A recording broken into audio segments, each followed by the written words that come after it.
Ambassador Kethvar stared at the holographic map floating above his desk. The three-dimensional display showed thousands of star systems, trade routes, and territorial boundaries that made up the Galactic Confederation. Every corner of known space was carefully marked and catalogued. Every corner except one. At the edge of the map, there was a large gray zone marked simply as Human Territory, Entry Forbidden. No details. No sub-territories. No trade routes leading in or out. Just empty gray space that seemed to mock everything the Confederation stood for. Kethvar had been an ambassador for 40 years. He had negotiated treaties with warrior races, traded with merchant empires, and studied the cultures of hundreds of different species. But he had never seen anything like this blank spot on the map.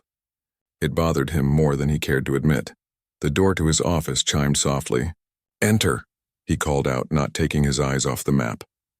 His assistant, a young Zilani named Mordan, stepped inside carrying a datapad. "Sir, you requested the historical files on exploration missions to the Outer Rim?" "Yes, put them on the secondary display." Kethvar finally turned away from the map. "What did you find?" Mordan activated the wall screen and began scrolling through files. "It's strange, sir. According to these records, there have been 12 official expeditions sent to human space over the past 300 years. Each one was approved by the High Council itself. And none of them came back." Kethvar felt his stomach tighten. "None? What about emergency beacons? Distress calls? Debris fields?" "Nothing, sir. They just disappeared."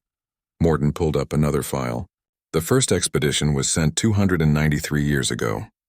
It was led by Captain Velnox of the Hegemony Fleet.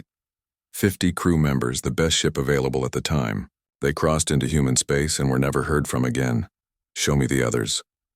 For the next hour, Mordan went through each expedition. The Tarlani scientific mission led by Dr. Korvash. The Ascendant diplomatic vessel with Ambassador Yethron aboard. The Krillian military scouts under General Haxter. All of them had crossed the border into human space. All of them had vanished without a trace. What was the official explanation for these losses? Kethvar asked. Mordan hesitated. The council classified most of the reports, but the public statements all said the same thing. The expeditions encountered a hostile primitive species that destroyed them before they could send word back. Primitive? Kethvar looked back at the map. If they're so primitive, why haven't we sent military forces to deal with them? Why leave such a large area of space unconquered? The Council's position is that human space is quarantined for the safety of the galaxy. They claim humans are unstable and dangerous to peaceful civilizations. Kethvar studied the list of expedition leaders again. Something was nagging at him, but he couldn't quite place what it was. "Mordan, pull up the political records for each of these leaders. I want to know what they were doing before they volunteered for these missions." It took Mordan 20 minutes to compile the information. When he finished, his face had gone pale. "Sir, you need to see this." The pattern was clear once Kethvar knew what to look for. Captain Velnox had been investigating corruption in the Hegemony Fleet Command. Dr. Korvash had published papers questioning the Council's restrictions on scientific research. Ambassador Yethron had been pushing for reforms in the Confederation's colonial policies. General Haxter had been gathering evidence of illegal weapons testing by Council-approved corporations. Every single expedition leader had been asking uncomfortable questions about the way the Confederation was run. "This can't be a coincidence," Kethvar muttered. "What are you suggesting, sir?" Before Kethvar could answer, his office door chimed again. This time, he didn't give permission to enter. The door opened anyway, and 3 figures in dark council robes stepped inside. "Ambassador Kethvar," the lead figure said in a voice that sounded like grinding metal.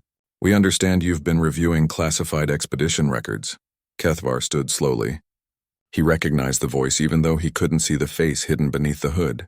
Counselor Drexnor, one of the most powerful beings in the Confederation government. "Counselor, I wasn't aware these files were classified. They were marked as public historical records. An administrative error that has been corrected." Drexnor gestured, and Morden's datapad went dark. The wall display shut down as well. "Your curiosity about human space has been noted and is concerning. I'm simply trying to understand why such a large area of the galaxy remains unexplored. As an ambassador, it's my duty to be informed about potential diplomatic opportunities." "There are no diplomatic opportunities with humans," the second robed figure said. "They are a plague that must be contained. The quarantine zone exists for the protection of all civilized species. Kethvar felt anger building in his chest. Then why not simply destroy them? The Confederation has the military power to eliminate any threat. Because, Drexnor said slowly, some threats are better contained than destroyed. The cost of war with humans would be unacceptable. What aren't you telling me?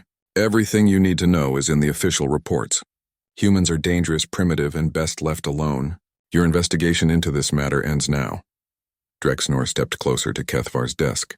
We trust this is understood? After the council members left, Kethvar sat in silence for several minutes. Morden had remained frozen in place since the visitors arrived, clearly terrified by the encounter. Sir, Morden finally whispered, maybe we should drop this investigation. Kethvar looked at the now empty map display. The human territory section had been completely removed from his access permissions. Tell me, Morden, in all your studies of galactic history, have you ever heard of the Council backing down from a fight with a primitive species? No, sir. Neither have I. The Confederation has conquered or absorbed every civilization it's encountered. Primitive species don't last long when they come up against our technology and military power. He paused, thinking, unless they're not primitive at all. What do you mean? I mean that maybe the reason 12 expeditions have disappeared isn't because humans destroyed them. Maybe it's because the expedition members discovered something the Council doesn't want the rest of the galaxy to know. Kethvar stood and walked to his window. Outside, he could see the massive space station that served as the Confederation's capital. Ships from hundreds of worlds moved in carefully controlled patterns, following rules and regulations set by the Council. Everything was ordered, regulated, and controlled. Morden, I want you to put together a list of reliable people. Scientists, military officers, free thinkers, people who ask questions and aren't afraid of the answers. Sir, if the Council finds out the Council is hiding something important enough to make 12 expeditions disappear, important enough to keep an entire region of space off limits to the galaxy's greatest explorers. Kethvar turned back to face his assistant. I intend to find out what that something is. You're talking about organizing an expedition to human space. I'm talking about finding the truth. And if that requires crossing into forbidden territory, then so be it. Kethvar sat back down at his desk and activated his personal communication system. Start with Dr. Zenna from the Biological Research Institute. She's been complaining about restrictions on her work for years. Then contact Captain Jorm from the Defense Fleet. I hear he's been asking questions about missing military records. Morden nodded reluctantly and began making notes. What about ship and supplies? Leave that to me. I have some connections that owe me favors. Kethvar looked once more at the space where the human territory had been displayed. One way or another, I'm going to find out why the galactic map ends at human space. And I'm going to learn what happened to all those brave souls who entered and never spoke again. As Mordan left to begin his assignment, Kethvar opened a secure communication channel to an old friend in the Independent Traders Guild. It was time to start planning the 13th expedition to human space. This time, he was determined to get answers. 3 months later, Kethvar stood in the cargo bay of an independent freighter called the Star Runner. The ship was old but reliable, and more importantly, it belonged to Captain Yoss, a trader who owed Kethvar several favors and asked very few questions. Are you sure about this, Ambassador? Captain Yoss asked, checking the ship's systems one more time. Once we cross that border, there's no guarantee we'll be coming back. I'm sure, Kethvar replied, though his stomach was tight with nervousness. How long until we reach the rendezvous point? 2 hours. Your friends better be worth the risk you're taking. Kethvar hoped they were. Over the past months, he had carefully recruited 4 other beings who shared his curiosity about the Forbidden Zone. Each of them had their own reasons for questioning the Council's official story about humans. Dr. Zenna was the first to respond to his invitation. The brilliant Tarlani scientist had been fighting the Council's research restrictions for years. When Kethvar showed her the energy readings his contacts had detected coming from the human border, her scientific curiosity overcame her caution. Captain Jorm had been harder to convince. The veteran Krillian military officer was suspicious of anyone asking questions about classified information. But when Kethvar mentioned the gaps in military records that matched the timing of the lost expeditions, Jorm's professional instincts took over. Veltar the mathematician had actually contacted Kethvar first. The young ascendant had been running probability calculations on the missing expeditions, and concluded that the official explanation was mathematically impossible. 12 separate primitive attacks with 0 survivors and 0 evidence had odds so low they might as well be impossible. The last member of their group was unexpected. Commander Silva was a council intelligence officer who had grown tired of being ordered to classify information without explanation. She had access to files that the others could only dream of seeing. The Star Runner dropped out of faster-than-light travel at a point just outside the human territory border. Within minutes, 4 other ships appeared on their sensors. Each vessel carried one of Kethvar's recruits and whatever equipment they thought might be useful for their investigation. "This is it," Captain Yoss announced over the ship's communication system. "Beyond this point, we're officially violating Confederation law." Through the viewports, Kethvar could see the invisible line that marked the beginning of human space. Sensor readings showed nothing unusual. No defense platforms, no patrol ships, no warning beacons. Just empty space that somehow felt more threatening than any military blockade. "Dr. Zenna to Expedition Leader," came a voice over the radio. "I'm detecting some very strange energy patterns coming from deeper in human territory. The readings don't match any known technology." "What kind of energy patterns?" Kethvar asked. "It's hard to explain. The energy seems to be folding space somehow. According to my instruments, there are objects out there that are simultaneously very close and very far away." Commander Silva's voice joined the conversation. "I've been monitoring Council communication channels. There's been no mention of our departure, which means either they don't know we're here, or they don't care. Maybe they're counting on the humans to take care of us," Captain Jorm said grimly. Veltar's mathematical mind was already working on the problem. "Based on the historical patterns, we should encounter human forces within 6 hours of crossing the border. If Dr. Senna is right about the energy readings, they may detect us much sooner than that." "Well then," Kethvar said, trying to sound more confident than he felt, "let's go find out what happened to our predecessors." All ships crossed the border in formation. The 5 ships moved forward together, leaving Confederation space for the first time in 300 years. For several minutes, nothing happened. The space around them looked exactly the same as it had before crossing the invisible line. Then the sensors began picking up movement. "Contact," Captain Jorm announced.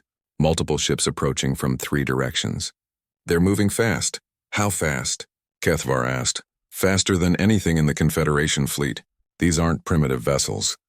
The human ships appeared on visual sensors a few minutes later. Kethvar had expected crude metal constructs held together with primitive technology. Instead, he saw sleek vessels that seemed to bend light around their hulls. They moved with a grace that suggested technology far beyond anything the Confederation possessed. "They're not attacking," Dr. Zenna observed. "They're surrounding us, but their weapons aren't charged." One of the human ships moved closer to the Star Runner. A communication signal appeared on their screens, but it wasn't using any known Confederation frequency or protocol. "Can anyone translate this?" Kethvar asked. Commander Silva worked at her console for several minutes. "It's not a language, it's mathematics. They're sending us navigation coordinates and what looks like a welcome message." "A welcome message?" Captain Yoss sounded incredulous. "These are supposed to be hostile primitives." "Follow their coordinates," Kethvar decided. "If they wanted to destroy us, they could have done it already." The human ships escorted the expedition deeper into their territory. As they traveled, Dr. Zenna continued to report increasingly impossible energy readings. Space itself seemed to behave differently here, allowing for faster travel and more efficient communication between ships. After 4 hours of travel, their destination appeared ahead of them. It was a space station, but not like any structure in Confederation space. The station seemed to grow organically from the surrounding asteroids, with sections that extended in all directions like the branches of a massive tree. "That thing is huge," Captain Yoss whispered. "It's bigger than the Council's main headquarters." "And it's beautiful," Dr. Zenna added. "Look at how it integrates with the natural asteroid field instead of destroying it." As they approached the station, docking bays opened to receive their ships. The human vessels that had escorted them took positions around the station. But again, they showed no signs of aggression. "Expedition Leader," Commander Silva said quietly. "I'm picking up life signs on that station. Lots of them. And they're not all human." "What do you mean?" "I'm reading Tarlani, Krillian Ascendant, and at least 6 other species. All the species that sent expeditions to human space." Kethvar felt his heart racing. Are you saying the previous expedition members are still alive? That's exactly what I'm saying. The Star Runner settled into its assigned docking bay with barely a bump. Through the viewports, they could see that the bay was pressurized and equipped with atmosphere processors that automatically adjusted to their ship's environment. A group of figures approached the ship. In the lead was a human female wearing a simple but well-made uniform. Behind her were several other beings that Kethavar recognized from the expedition records. Captain Velnox, the hegemony officer who had disappeared almost 3 centuries ago. Dr. Korvash, the Tarlani scientist. Ambassador Yethron. All of them were alive, healthy, and walking freely beside their human hosts. The human woman stepped forward and activated a universal translator. "Welcome to Haven Station," she said in perfect galactic standard. "My name is Director Sarah Chen. We've been expecting you." Kethavar looked at his companions, then back at the impossible scene outside their ship. "Expecting us?" "Oh yes," Director Chen smiled. "We've been monitoring Council communications for months. We knew someone would eventually ask the right questions and decide to come looking for answers." She gestured toward the other expedition members. "Your predecessors have been helping us prepare for your arrival. But the Council said you destroyed them. The Council says many things that aren't true. The reality is much more interesting." Director Chen stepped closer to the ship's exit. "Would you like to come aboard and learn what really happened to the previous expeditions? I think you'll find the truth much more surprising than the Council's version of events." Kethavar looked at his team members through the ship's internal communication system. Each of them nodded. They had come this far to find answers. There was no turning back now. "We accept your invitation," he told Director Chen. As the airlock opened and they stepped onto the station, Kethavar realized that everything he thought he knew about humans, about the Council, and about the galaxy itself was about to change forever. Director Chen led them through corridors that defied everything Kethavar knew about space station design. Instead of the cramped metal-walled passages typical of Confederation vessels, Haven Station featured wide hallways with what appeared to be living walls. Plants and trees grew directly from the surfaces, providing fresh air and a sense of being outdoors rather than trapped in a metal box. "How is this possible?" Dr. Zenda asked, running her scanner over one of the wall trees. "The energy readings suggest these plants are somehow connected to the station's power grid." "Biological integration," Director Chen explained. "We learned long ago that fighting against nature is less efficient than working with it. These plants help process our atmosphere, provide food, and even contribute to the station's structural integrity." Captain Jorm was studying the other expedition members who walked alongside them. "You all look healthy, young even. How long have you been here?" The Tarlani scientist Dr. Korvash smiled. "I arrived here 247 years ago. By my species' normal aging rate, I should have been dead for over a century." "But that's impossible," Veltar protested, his mathematical mind struggling with the contradiction. "Many things that seem impossible become routine once you understand them," Ambassador Yethron said. "Humans have developed medical technology that makes the Confederation's best hospitals look like primitive healing huts." They entered a large observation deck that offered a view of the space around the station. Kethavar gasped at what he saw.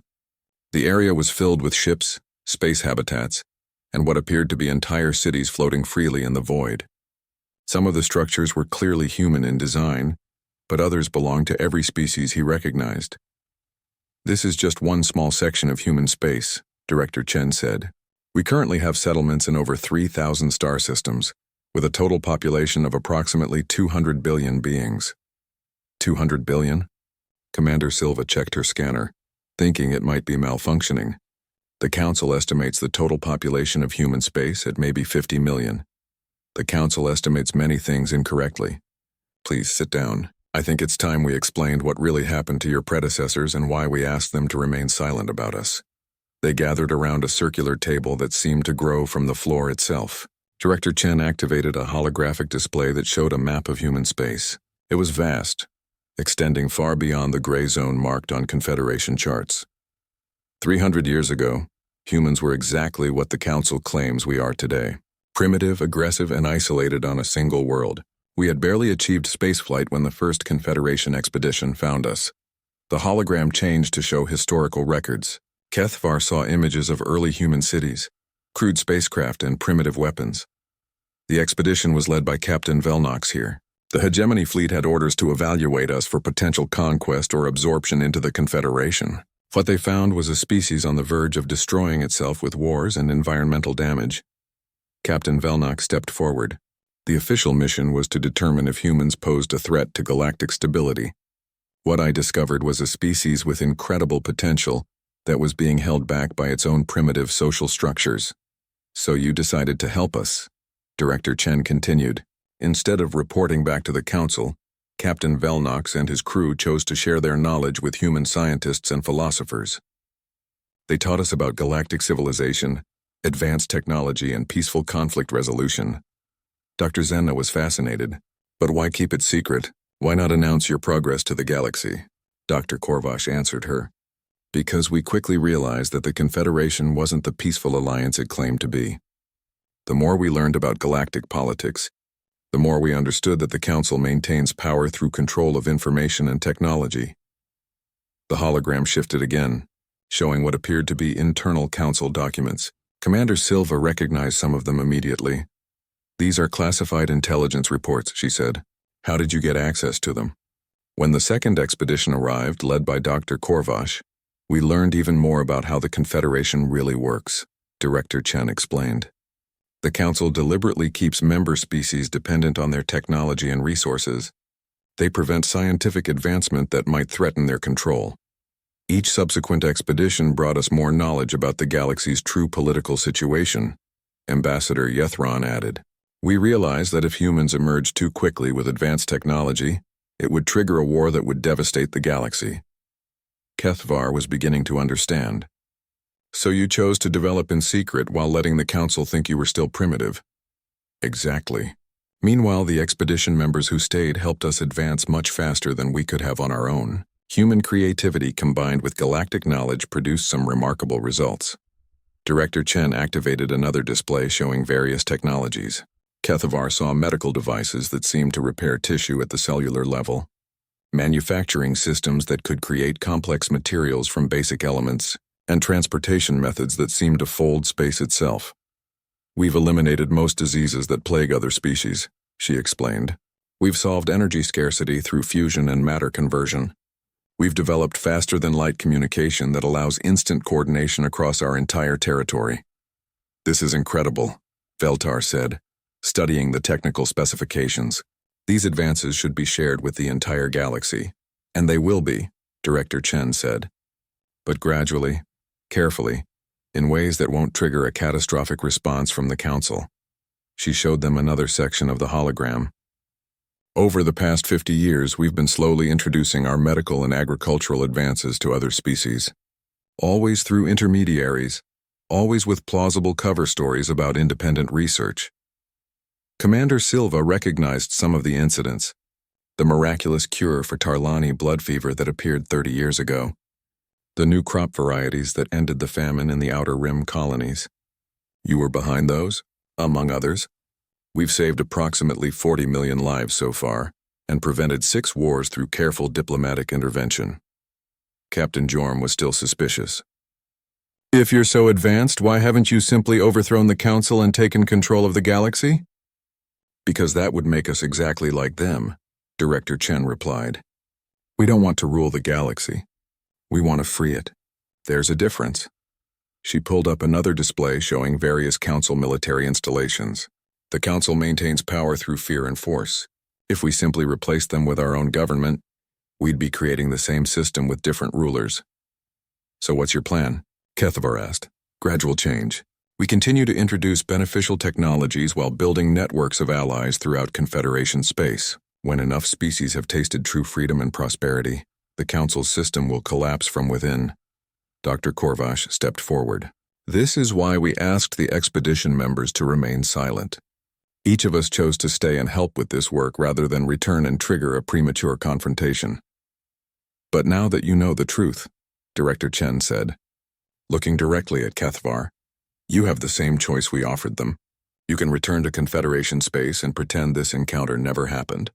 You can stay here and help us continue our work, or, Kethvar prompted, or you can help us begin the next phase of our plan. We're ready to start making more direct contact with species that are ready to hear the truth. But we need people on the inside, trusted figures who can help prepare others for what's coming. Cathvar looked around at his team members. Dr. Zenna was clearly fascinated by the scientific possibilities. Captain Jorm seemed impressed by the careful planning and long-term thinking. Veltar was already working out the mathematical implications of the technologies he'd seen. Commander Silva was studying the intelligence reports with professional interest. "What would be required of us?" he asked. "That depends on what you choose to do. If you return, one of you would need to serve as a liaison, helping us identify other potential allies while maintaining your normal lives. If you stay, you'd work directly on developing new technologies and strategies for galactic liberation." Director Chen stood and walked to the viewport. "I won't lie to you. Either choice involves significant risk. The Council has killed people for asking fewer questions than you've already asked, but the alternative is leaving the galaxy under their control for potentially thousands more years." Ambassador Yethron joined her at the viewport. "When I first arrived here, I thought I was giving up my career and my people. What I discovered was that I was actually serving them better than I ever could have within the Confederation system." "Take your time to decide," Director Chen said. "Explore the station. Talk to the other expedition members. See what we've built here. Then make your choice with full knowledge of what it means." As they left the observation deck, Cathvar realized that his simple investigation into missing expeditions had uncovered something much larger than he'd ever imagined. The question now wasn't just what had happened to the previous explorers, but what he and his team were going to do with the truth they'd discovered. The galaxy was much more complex and much more hopeful than he'd ever dared to believe. Over the next 5 days, Cathvar and his team explored Haven Station and several nearby facilities. What they discovered challenged everything they thought they knew about civilization, technology, and the possibilities of life in the galaxy. Dr. Zenna spent most of her time in the medical research centers. She watched human doctors regrow entire organs using techniques that seemed like magic. Diseases that had plagued her species for thousands of years were treated with simple procedures that took only hours to complete.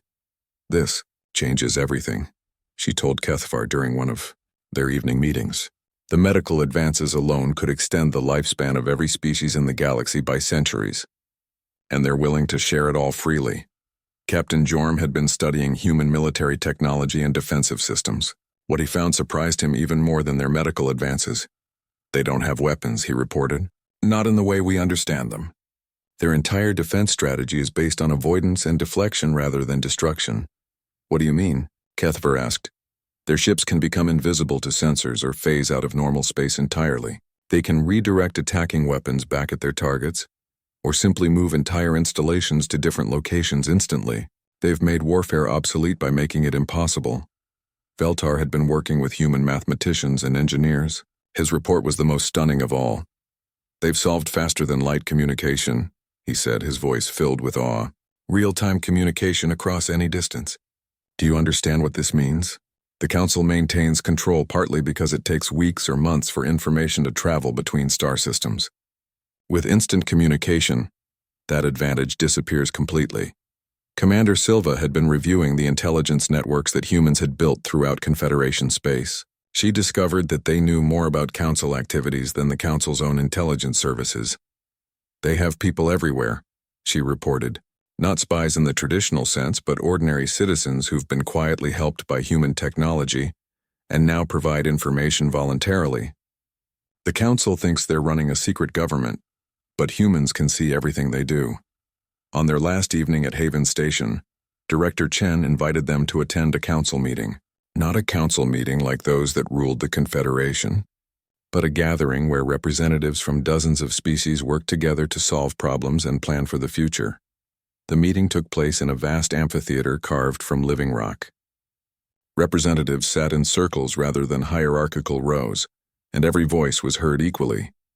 Cathvar watched as delegates discussed plans for introducing clean energy technology to a system suffering from environmental collapse, debated the best way to prevent a brewing war between two minor species, and coordinated relief efforts for a region struck by natural disasters. "This is how government should work," he whispered to Ambassador Yethron, who sat beside him. "This is how government does work when it's not corrupted by the desire for power," Yethron replied. "These people aren't ruling over others. They're serving them. After the meeting, Director Chen took them to a quiet garden area within the station. Real trees grew under artificial sunlight, and the sound of running water created a peaceful atmosphere that made it easy to forget they were in space. "Have you reached a decision?"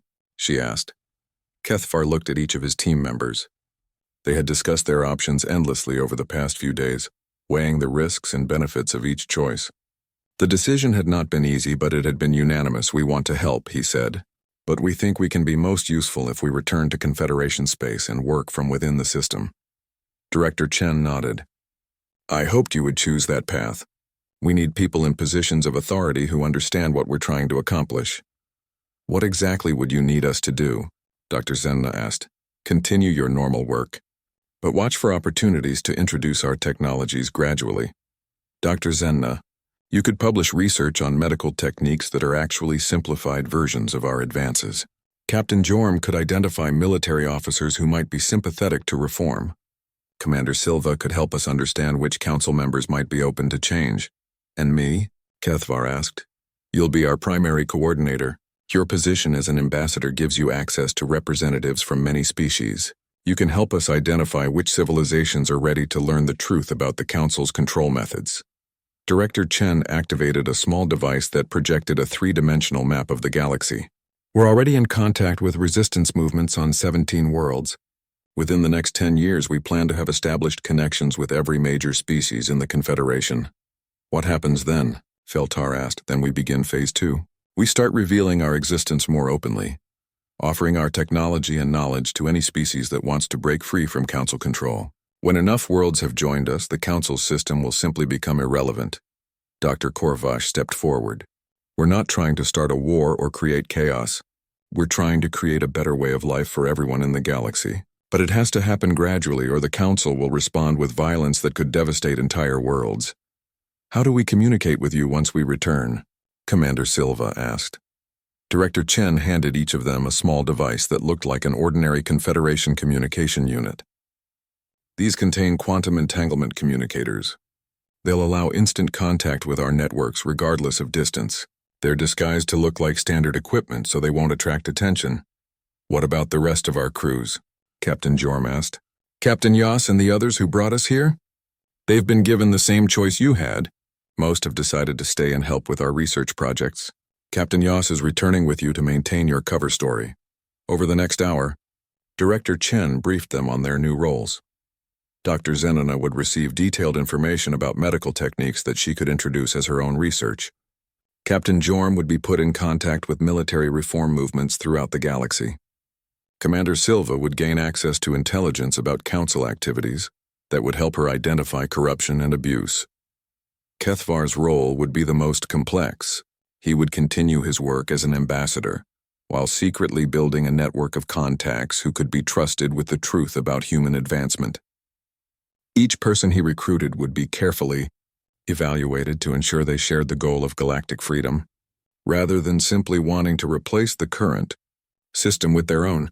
"This is a long-term project," Director Chen warned. "You may not see major results for decades. Are you prepared for that level of commitment?" "We've seen what you've accomplished in 300 years, Kethvar replied. "We understand that real change takes time." "There's one more thing," Director Chen said.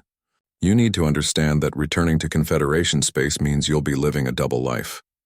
You'll have to pretend to support a system you know is corrupt and harmful. You'll have to watch injustices happen that you could prevent if you were free to act openly. But we'll know that we're working towards something better," Dr. Zenna said. "And we'll know that we're not alone in that work." The next morning, they prepared to return to Confederation space. Captain Velnox and several other former expedition members came to see them off. "You're making the right choice," Velnox told Kethvar. "The work we're doing here is important, but the work you'll be doing out there is equally vital. Every person you convince, every small change you make, brings us closer to freeing the galaxy." As they boarded the Star Runner, Kethvar looked back at Haven Station one last time. In just 5 days, his understanding of the galaxy had been completely transformed. He was returning to the same job and the same life he'd had before, but now he had a secret purpose that made everything different. The 13th expedition to human space was about to become the first one to return and tell a story. Not the truth, of course, but a carefully crafted tale about finding empty space and primitive defenses that had convinced them to turn back. The real story would remain hidden until the galaxy was ready to hear it. But for the first time in his life, Kethavar felt truly hopeful about the future of galactic civilization. Change was coming, and he was going to be part of making it happen. 5 years had passed since Kethavar returned from human space. To the outside world, he had simply led another failed expedition to the Forbidden Zone. His official report described encountering automated defense systems and primitive warning signals that convinced his team to retreat rather than risk their lives for minimal gain. The Council had accepted his report without question. After all, it fit perfectly with their narrative about dangerous, primitive humans who were best left alone. But Kethavar's real work had begun the moment he returned to his office. Dr. Zenna had become the most celebrated medical researcher in Confederation space. Her breakthrough treatments for genetic disorders had saved millions of lives across dozens of worlds. What the scientific community didn't know was that her research was based on simplified versions of human medical technology, carefully adapted to look like natural discoveries. Captain Jorm had been promoted to general and was now in charge of military reform initiatives. His new training programs emphasized defensive strategies and peaceful conflict resolution over aggressive conquest. Young officers throughout the fleet were learning to think of themselves as protectors rather than conquerors. Commander Silva had exposed 3 major corruption scandals within the Council's intelligence services. Her investigations had led to the removal of several high-ranking officials who had been using their positions for personal gain. More importantly, her work had identified dozens of other intelligence officers who were ready to support reform efforts. Veltar had revolutionized communication technology throughout the Confederation. His new algorithms had reduced message transmission times by 70%, making it easier for distant worlds to coordinate and share information. What appeared to be a mathematical breakthrough was actually a stepping stone toward the instant communication technology that humans had perfected. Kethavar coordinated all of these efforts while pursuing his own diplomatic missions. Over the past 5 years, he had made contact with reform movements on 43 worlds. Each group was working toward the same goal, reducing the Council's authoritarian control and increasing freedom for individual species. None of these groups knew about the others, and none of them knew about human involvement in their efforts. As far as they were concerned, they were part of a natural movement toward galactic democracy that was emerging independently across the galaxy. The results were beginning to show. Trade restrictions had been relaxed on 17 worlds. Scientific research limitations had been reduced in 12 sectors. 3 species had successfully negotiated for greater autonomy in their internal affairs. But the most significant changes were happening in ways that couldn't be measured. In official reports, young beings throughout the galaxy were beginning to question the Council's authority. They had grown up with improved medical care, better education systems, and enhanced communication technology. They couldn't understand why their parents had accepted a system that limited their potential and restricted their freedom. Kethavar was reviewing the latest progress reports when his office door chimed. "Enter," he called out, expecting to see Mordan with the day's correspondence. Instead, a young ascendant female stepped into his office. She wore the simple robes of a diplomatic apprentice, but something about her bearing suggested she was more than she appeared. "Ambassador Kethavar, my name is Zethra. I represent a group of young diplomats who have some questions about galactic policy." Kethavar studied her carefully. There was an intelligence in her eyes that reminded him of the humans he had met. "What kind of questions?" "Questions about why certain regions of space remain unexplored. Questions about why beneficial technologies seem to appear randomly throughout the galaxy. Questions about whether the current system of government is really serving the needs of all species." Kethavar felt a familiar mixture of excitement and caution. This could be exactly the kind of contact he'd been hoping for, or it could be a trap set by Council loyalists. "Those are dangerous questions to ask openly," he said carefully. "We know. That's why we're asking them privately, to someone we believe might have answers." "What makes you think I have answers?" Zethra smiled. "Because 5 years ago, you led an expedition to human space and returned with the same kind of vague report that 11 previous expeditions had filed. But since then, Remarkable advances have been appearing throughout the galaxy at an accelerated rate. Either that's an incredible coincidence, or someone is coordinating these developments. She was smart, very smart, and bold enough to confront an ambassador with theories that could get her exiled or worse. Hypothetically, Kethvar said, if someone were coordinating beneficial changes throughout the galaxy, what would you want to know about it? We'd want to know how we could help. Kethvar made a decision that would have seemed impossible 5 years earlier. He activated his secure communication device and sent a brief message to Haven Station. Within seconds, he received a reply. Zethra, I think it's time you learned some things that aren't in the official histories. But first I need to know, are you prepared to have your understanding of the galaxy completely changed? Yes, sir. And are you prepared to spend your life working toward a goal that you may not live to see completed? If it means creating a better future for all species, yes. Kethvar stood and walked to his window. Outside, he could see ships from dozens of worlds moving through the space around the Confederation capital. Soon, if everything went according to plan, those ships would be moving as free vessels rather than subjects of an authoritarian empire. Then let's begin with the truth about human space, and why the galactic map ends there. Over the next 3 hours, Kethvar told Zethra everything. He showed her recordings from Haven Station, demonstrated the quantum communicator, and introduced her to Dr. Zenna via secure connection. By the time he finished, Zethra's worldview had been completely transformed. How many others know about this? She asked. More than you might think, fewer than we need. But the network is growing every day. What happens next? Before Kethvar could answer, his communication device activated with an urgent message from Director Chen. When he read it, his heart began racing. What is it? Zethra asked. A new expedition is being organized to human space. This time it's being led by council members directly. Kethvar's hands were shaking as he opened a secure channel to Haven Station. Director Chen's image appeared on his screen within seconds. We know about the expedition, she said before he could speak. Councillor Drexnor is leading it personally along with a full military escort. They suspect something? It's worse than that. Our sources indicate they've been monitoring communication patterns throughout the galaxy. They've noticed the correlation between the missing expeditions and the appearance of new technologies. So they know, they suspect, and they're coming to human space to find out for certain. Director Chen paused. But we're ready for them. What are you going to do?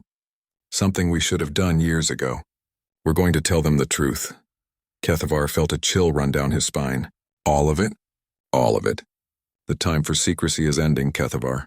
Either we reveal ourselves now on our terms, or the Council will force a confrontation that could lead to the very war we've been trying to prevent.